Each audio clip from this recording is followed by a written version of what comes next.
Olá, alunos da Estratego. Eu vim conversar aqui com vocês hoje sobre bases e pressupostos da ética, que vai ser nossa primeira aula, numa sequência de 6 aulas, né, que vão acontecer. Meu nome é Tassiane Marinho Albuquerque Vasconcelos Cruz, como eu já apresentei para vocês anteriormente.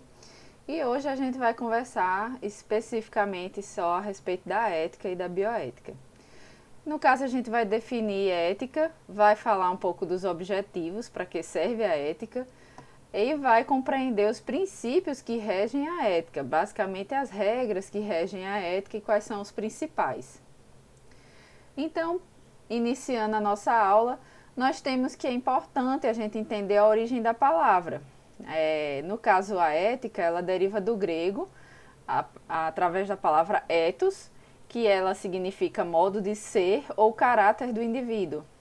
E posteriormente ela pode ser traduzida para o latim, onde a gente entende que a palavra ethos se tornou a palavra mos, que quer dizer moral. É de onde deriva a palavra moral, que também é sinônimo. Então, aí já teve algumas dicas, né?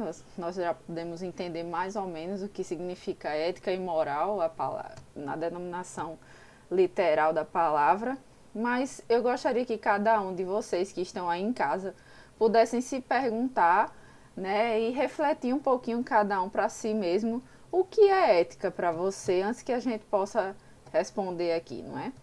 O que para você significa ética e aonde a gente aplica essa ética? O que é uma pessoa com ética profissional, por exemplo? Né? Uma pessoa ética profissionalmente falando, né? Fulano é uma pessoa ética no desempenho de suas funções laborais, né? Então, o que quer dizer isso? Para alguns estudiosos, são padrões de conduta moral e de comportamento relativos à vida, a essa interação pessoa a pessoa e um respeito mútuo que deve existir entre os seres humanos. Ou seja, nada mais são do que regras que regem a conduta do ser humano diante de outro, né? Então, para você conseguir viver em sociedade de maneira plena, de maneira pacífica, de maneira equilibrada e saudável, é natural que devam existir algumas regras, né, para que essas pessoas possam conviver sem risgas, sem brigas, sem problemas, sem dilemas, não é? E possam assim gerar muitas vezes, no caso de um trabalho, um objetivo comum, trabalhar em prol de um objetivo comum e concluir esses objetivos e seguir em frente. Então, para outros, são padrões de conduta moral relativos à profissão, frente, por exemplo, a um paciente, seus familiares e colegas de trabalho. Então, ela se estende não só para o trabalho, como também para a sociedade, para a convivência em outras instituições, como, por exemplo, a igreja, como para o seu dia a dia, na própria rotina dentro de casa. A ética ela se estende para qualquer âmbito, desde que você tenha consciência de seus princípios e que você consiga aplicá-los de forma tranquila.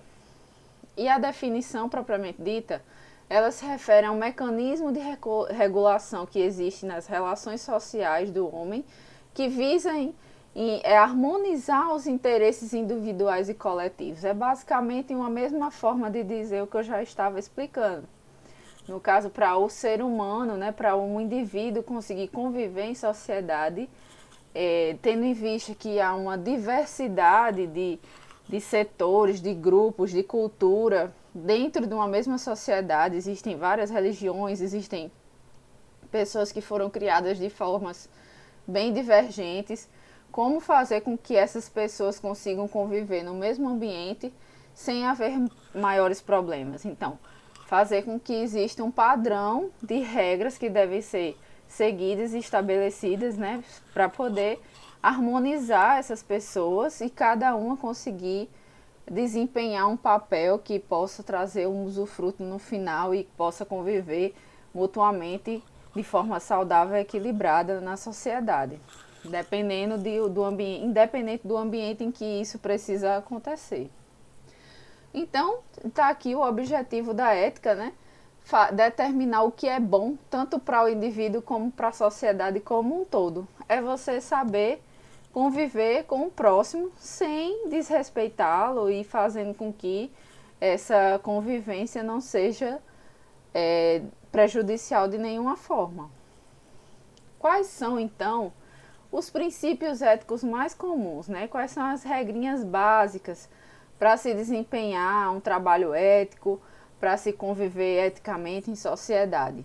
Nós temos aqui uma lista que traz a autonomia, a beneficência, a fidelidade, a justiça, o paternalismo, o respeito, a santidade da vida e a veracidade como os principais princípios éticos, né, que nós devemos seguir. E a posteriori, eu vou adentrar em cada um deles, conversar um pouquinho sobre cada um deles.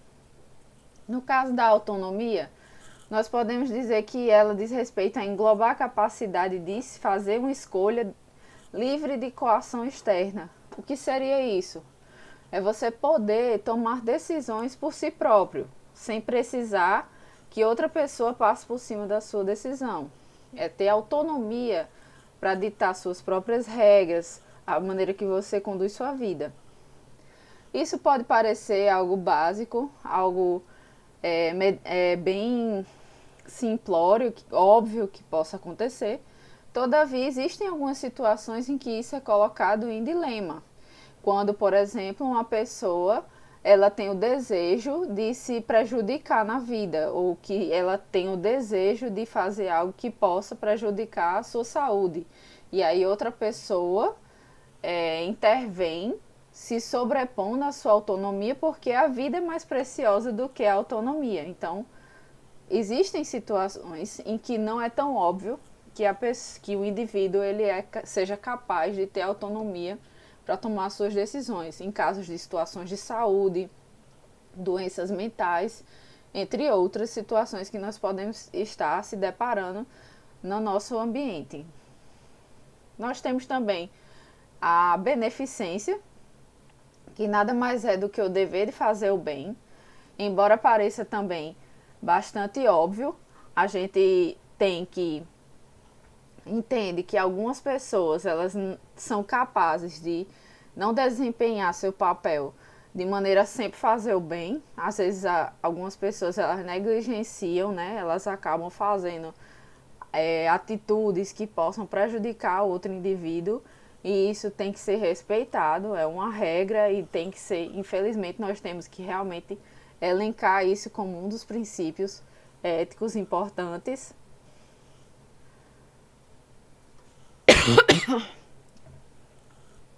Então, além da beneficência, nós temos também a fidelidade, que é o dever de ser fiel aos compromissos com alguém.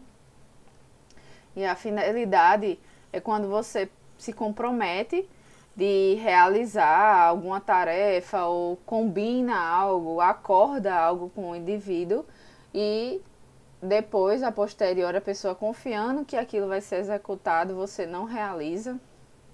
E isso vem a comprometer muitas vezes até a sanidade da pessoa. Ela pode entrar em depressão, se for um paciente, por exemplo, pode ficar decepcionado com a instituição, né? Porque você é um profissional que representa aquele local em que você trabalha. Enfim, existem diversas situações que podem fazer com que isso aqui interfira assim, na vida do indivíduo. Então, é importante entender o quanto que a fidelidade ela pode alterar a convivência humana. Nós temos também a justiça, onde nós temos que... quando é que nós somos justos? Quando nós tratamos casos semelhantes de maneira igual. Então, casos que são parecidos, nós temos que tentar tratar da mesma forma, né? Não havendo divergências, para que tudo possa correr bem e que seja o mais justo possível.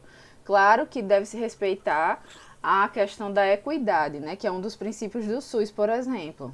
Tratar diferente os diferentes, para que todos possam alcançar a igualdade no final, né? Então, muitas vezes nós temos pessoas com deficiência física, né? Precisam ter prioridade diante daquelas que não têm nenhuma deficiência para poder alcançar o acesso a um atendimento de saúde, por exemplo, entre outras situações, né?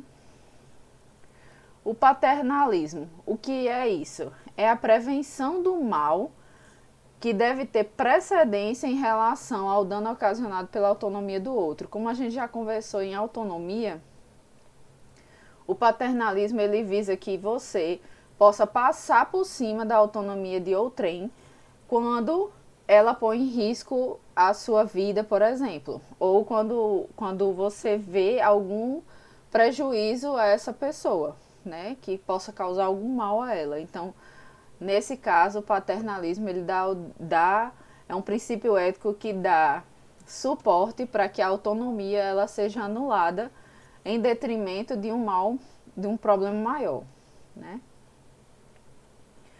Outro item a ser considerado é o respeito, que nós devemos tratar as pessoas de tal modo que possibilite elas fazerem escolhas e tem que respeitar tais escolhas, né? As pessoas são bem divergentes, né? Nós temos uma variedade grande de indivíduos em cada sociedade e cada indivíduo na sua individualidade tem que ser respeitado, suas opiniões têm que ser respeitadas, por mais que não seja algo que esteja de acordo, né, que todo mundo concorde, que seja a opinião da maioria e tudo mais, mas cada indivíduo tem o direito de ter respeito diante de suas decisões, diante de suas escolhas. E um princípio que para mim é um dos primordiais é a questão da santidade da vida. A vida, ela está acima de qualquer outra coisa. Primeiro de tudo é a vida. Se algum princípio desse pode estar interferindo em você tomar uma decisão de salvar uma vida, primeiro você tem a justificativa de salvar a vida. A vida é mais importante do que qualquer outro princípio ético, certo? É o bem supremo. E nós temos a veracidade, que é a obrigação de dizer sempre a verdade. Outra vez, parece ser algo bem banal, algo que nós sabemos de cara, mas, infelizmente, tem que ser citado como um dos princípios éticos mais comuns e principais, porque, infelizmente, algumas pessoas tendem a banalizar esse princípio. E não é o ideal, ele vai estar ferindo com os princípios éticos, caso falte com a veracidade em determinada situação. Então, nós damos fim aqui, né, à primeira etapa dessa aula. Ficaremos com a parte da primeira aula em breve, ainda falando sobre ética.